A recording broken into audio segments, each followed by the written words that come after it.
The steam from the shower still clung to the air like a guilty secret when I peeled off my sweat-soaked gym shirt, the fabric slapping against the tile floor of my cramped Brooklyn walk-up with a wet smack that echoed too loud in the silence. My best friend Alex stood frozen in the doorway, his gym bag slung over one shoulder, eyes locked on me. Not on my face, but lower, tracing the rivulets of water snaking down my bare chest like he was mapping out forbidden territory. "Logan," he whispered, voice cracking like thunder in a summer storm. But I didn't cover up. Hell, I couldn't. Something electric snapped inside me, and instead, I let the towel drop just a fraction lower, daring the world, or maybe just him, to shatter us both. That moment hung there, suspended between the hum of the ancient radiator and the distant wail of a siren slicing through the night, my heart pounding like I'd just sprinted the length of the Williamsburg Bridge. Alex's face. God, that face I'd known since freshman orientation at NYU. All sharp cheekbones and easy grins that hid the storms brewing underneath. Flushed crimson, his blue eyes widening not in shock, but in hunger, raw and unfiltered. The kind that strips away every lie we told ourselves about being just brothers. I should have laughed it off, thrown a punch to his arm like we always did after deadlifts and cheap beers at the local dive. But my feet rooted to the spot, skin prickling under his gaze, and in that heartbeat, I realized the truth we'd both been dodging. This wasn't curiosity. It was a spark that could burn our whole damn friendship to the ground. Brooklyn in late summer was a pressure cooker of heat and half-truths. The kind of sticky August where the fire escapes dripped with condensation, and every corner bodega blasted reggaeton that pulsed like a second heartbeat through the brownstone walls. I'd crashed here after graduation 2 years back, trading the sterile dorms for this third-floor railroad apartment with its peeling wallpaper and view of nothing but fire escapes and the occasional pigeon coo. Rent was a steal. $1, $200 split with no one, since Alex had bailed on the lease last fall to shack up with his girlfriend, Mia, in some overpriced loft in Bushwick. But he still showed up unannounced, like clockwork, Tuesdays and Thursdays after our gym sessions at that no-frills spot on Bedford Avenue, where the air smelled of rust and desperation, and we pushed each other until our muscles screamed for mercy. We'd been inseparable since that awkward mixer in 19, two Midwestern transplants wide-eyed at the city's chaos. Me from the flat cornfields of Iowa, him from the Rust Belt grit of Cleveland. Logan Harper, the farm boy poet with a chip on his shoulder and verses scribbled in the margins of his psych textbooks. Alex Kane, the cocky art major who could sketch a stranger's soul in charcoal strokes, but crumbled under his folks' expectations back home. We bonded over late-night slices at Joe's Pizza, debating whether Springsteen was more blue-collar prophet or overrated Jersey hype, and crashing on each other's futons after too many IPAs, waking up tangled in sheets that smelled of sweat and unspoken what-ifs. Brothers through and through, or so we told ourselves, burying the glances that lingered a beat too long, the casual touches that sent jolts neither of us named. That Thursday, the gym had been brutal. Circuits of burpees and battle ropes that left us both gasping, shirts plastered to our torsos like second skins. "You're buying the first round," I'd grunted as we stumbled out into the muggy dusk, the skyline's glow smudged by haze. Alex had clapped me on the back, harder than necessary, his palm lingering on my damp shoulder blade, and we trudged the 6 blocks to my place, trading barbs about the Knicks' latest implosion and how Mia was driving him nuts with her endless wedding Pinterest boards. They weren't engaged, not yet, but the talk hung heavy, a noose tightening around conversations that used to flow free. I showered first, always did, protocol from our dorm days to avoid the awkward shuffle. The water scalded, rinsing away the salt and strain, but not the restlessness gnawing at my gut. Lately, everything felt off-kilter. My barista gig at that hipster cafe in Williamsburg barely covered the bills. My poetry slams at Nuyorican Poets Cafe drew crowds but no publishers, and the hookups, faceless grinder swipes in the shadows of Prospect Park, left me hollower than before. Alex was the constant, the anchor, with his laugh that boomed like fireworks and eyes that saw through my bullshit like it was tissue paper. When I stepped out, towel knotted loose around my hips, the bathroom door ajar because who locks up in their own damn apartment? There he was, Alex, leaning against the frame, sketchpad forgotten on the kitchen counter, his gaze devouring me in a way that twisted something deep in my chest. Not the appreciative once-over of locker room camaraderie, but something feral, pupils blown wide, breath shallow. The air thickened, charged like the moments before a blackout, and my body betrayed me. Heat pooling low, a flush creeping up my neck that had nothing to do with the steam. "Shit, Loge," he muttered, but his feet didn't move, rooted like mine, and in that suspended breath, I saw it. The mirror of my own confusion, the desire we'd both chalked up to post-workout endorphins or too many late-night confessions over whiskey. I could have grabbed the shirt from the hook, cracked a joke about his staring problem, reset the clock to safe territory. But I didn't. Instead, I straightened, letting the towel slip an inch, the cool air kissing skin still warm from the spray, and held his eyes. Challenging, inviting, terrified. "What?" I said, voice rougher than I intended, the word hanging like an accusation or a plea. His Adam's apple bobbed, and for a split second, the mask cracked. The easy charm fracturing to reveal the boy who'd confessed over cheap tequila that his dad called him soft for drawing flowers instead of hunting rifles. Then he surged forward, not away, closing the gap in 2 strides, his hand fisting in the towel at my hip, yanking me close enough to feel the rapid thrum of his pulse against my chest. Our breaths mingled, hot and ragged, and when his lips crashed into mine, it wasn't gentle. It was a dam breaking, all teeth and desperation, tasting of Gatorade and the salt of unshed tears. We stumbled back into the living room, a tangle of limbs and half-shed clothes, the futon creaking under our weight like it remembered every time we'd collapsed here before. Innocent crashes that now felt like preludes. His hands roamed, mapping the planes of my back, thumbs digging into hip bones I'd only ever bruised in solitary runs along the East River. I arched into him, fingers threading through his damp curls, pulling hard enough to elicit a groan that vibrated through me like bass from a passing subway. It was messy, urgent, fueled by the shock of it all, the years of almost finally igniting. But even as pleasure coiled tight, a whisper of dread slithered in. Mia's face flashed in my mind, her bubbly laugh at our group hangs, the way she'd drape over Alex like he was her personal masterpiece. And what about us? The friendship we'd built brick by Brooklyn brick, now teetering on this precipice. I shoved the thoughts down, lost in the scrape of his stubble against my throat, the way he whispered my name like a prayer or a curse. That night blurred into a haze of skin and size, the city lights flickering through the blinds like distant stars mocking our recklessness. We didn't talk, not really, just collapsed afterward, slick and spent, his head on my chest, my arms slung over him as if I could hold this fragile thing together with sheer will. Morning cracked open with coffee brewing too strong and regrets lurking in the steam.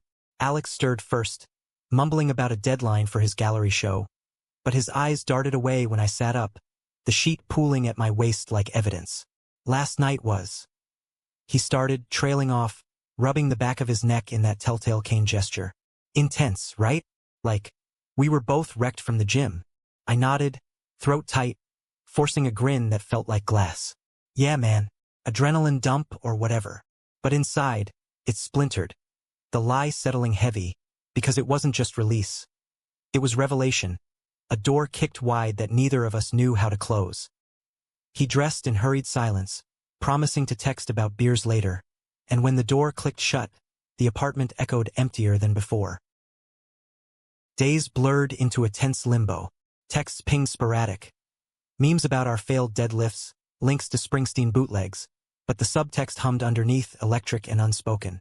I threw myself into shifts at the cafe, steaming lattes for trust fund kids pontificating about authenticity, jotting verses in my notebook about boys who taste like rain and ruin.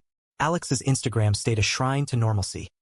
Mia's hand in his at rooftop parties, his latest sketches of urban decay that hid the chaos we'd unleashed.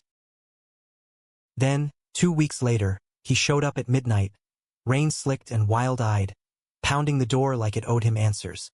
"I can't stop thinking about it," he blurted as I yanked him inside, water pooling on the linoleum. "About you." "Fuck, Logan, what did we do?" "We did it again, slower this time. Exploring with the reverence of thieves in a museum. His lips tracing tattoos I didn't have but wished for, my hands learning the freckles dusting his shoulders like forgotten constellations. Afterward, tangled in sheets that smelled of him now, too, he confessed in whispers. The doubts about Mia, the pressure from his folks to settle down right. The way he'd always watched me a little too closely during those late-night talks. "You're the only one who gets it," he said, voice muffled against my skin. "The real me, not the version they want." I held him tighter, heart aching with the weight of it. The romance blooming fierce and fragile, like wildflowers cracking concrete. We stole moments. Quick coffees and hidden park benches. His hand brushing mine under diner tables. Stolen kisses in alley shadows where the city's pulse drowned out our gasps. It felt like ours, a secret rebellion against the straight-laced script we'd been handed me, the queer kid who'd come out in high school to blank stares and Bible quotes. Him, the golden boy wrestling shadows he couldn't name. But secrets in New York have a way of fraying at the edges. Mia started noticing. The late gym nights. The distracted sketches where my jawline bled into abstract forms. And me? I started dreaming in Technicolor, verses pouring out about desire that tasted like asphalt and absolution. But underneath lurked the fear. What if this was just his experiment? A detour before the white picket fence? The first crack came at his gallery opening in Chelsea. A converted warehouse throbbing with the elite. Curators in bespoke suits sipping overpriced rose. Walls lined with Alex's pieces that screamed his turmoil in slashes of crimson and cobalt. I hovered on the fringes, nursing a plastic cup of warm Chardonnay. Pride swelling as strangers murmured praise for the raw vulnerability in his work. He caught my eye across the room, a smile flashing quick and loaded, before Mia pulled him away for photos, her arm looped possessive through his. I slipped out for air, the autumn chill nipping at my collar as I leaned against the brick. Lighting a cigarette, I swore I'd quit. Footsteps echoed, and there he was, jacket slung over his shoulder, exhaling smoke from his own vice. "You came," he said, relief softening his edges. We kissed against the wall, hidden by the alley's mouth, his hands framing my face like I was one of his canvases. Precious, irreplaceable. "Couldn't miss it?" I murmured, nuzzling his neck, inhaling the mix of turpentine and rain.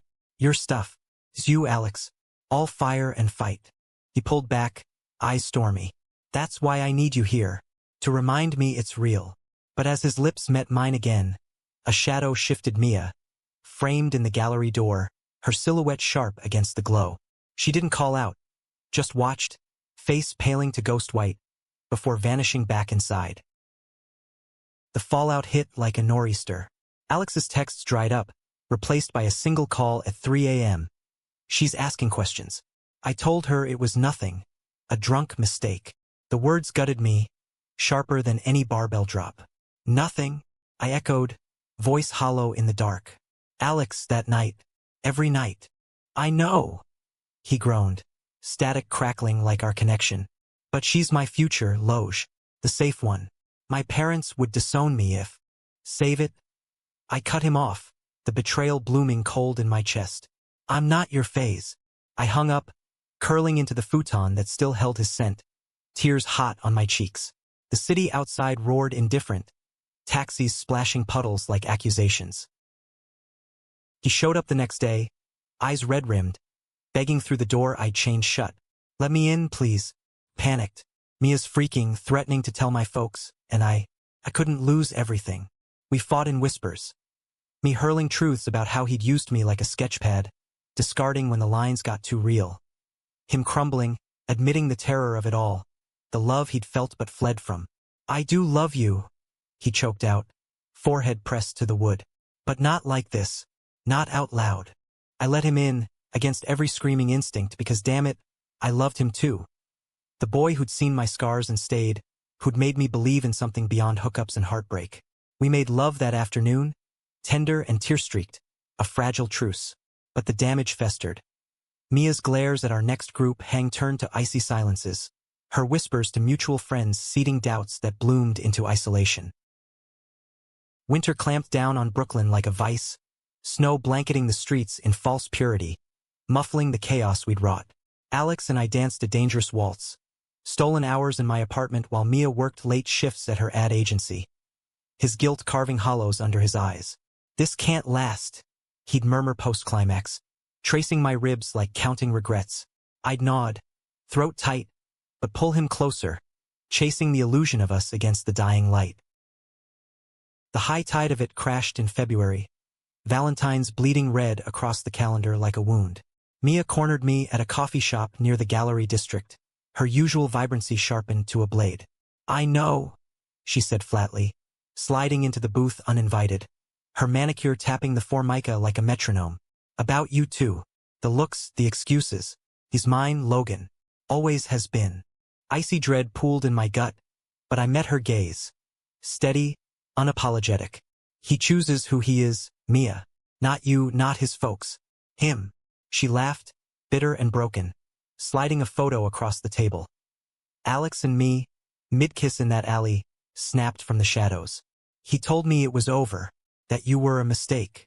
But I see how he looks at you, like you're the sun he can't reach.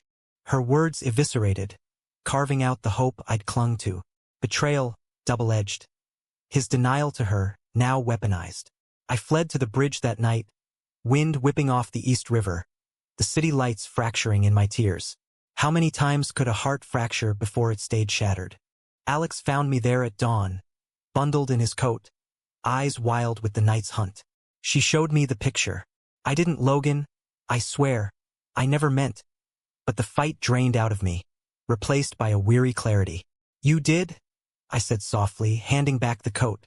Every time you chose easy over us. He broke then, sobs racking his frame as he clutched at me, the river churning below like our tangled lives. We stood there, two Midwestern boys adrift in the American dream's underbelly, where love could be as fleeting as a subway spark. What now? He whispered, voice raw. I cupped his face, thumbs brushing away salt tracks, memorizing the map of him one last time. You figure out who you are without me. And I learned to stand in my own light. The severance was surgical, texts archived, gym sessions solo, his sketches vanishing from my walls. Spring thawed the snow, greening the parks where we'd once run, and I poured the ache into words. A chapbook titled Unmapped Desires, slammed to packed rooms at the cafe, voices in the crowd murmuring recognition. Alex's show sold out, whispers of a solo in Soho, but his social feed stayed curated. Smiles with Mia strained at the seams, until one post. Just him, alone in the studio, caption reading finding the lines I erased. Months later, at a mutual friend's rooftop bash in June, fireflies dancing lazy over the skyline. He approached tentative, beer in hand, no Mia in sight. Heard your book's getting picked up? He said, voice thick with pride and loss. I nodded, the scar tissue around my heart flexing but not tearing. Yeah. Healing. We talked, careful as new lovers, about his coming out, messy and public, the fallout with his folks mending slow like old bridges. About my verses hitting shelves, the quiet joy of owning my queerness without apology. No kisses, no promises, just the human ache of what was, and the grace to let it be. As the night deepened, stars pricking the smog, he raised his bottle. To unexpected desires, he toasted, eyes soft with the forgiveness we'd both earned. To the stories they tell, I replied, clinking glass to glass, the city humming approval below. In America, the land of reinvention.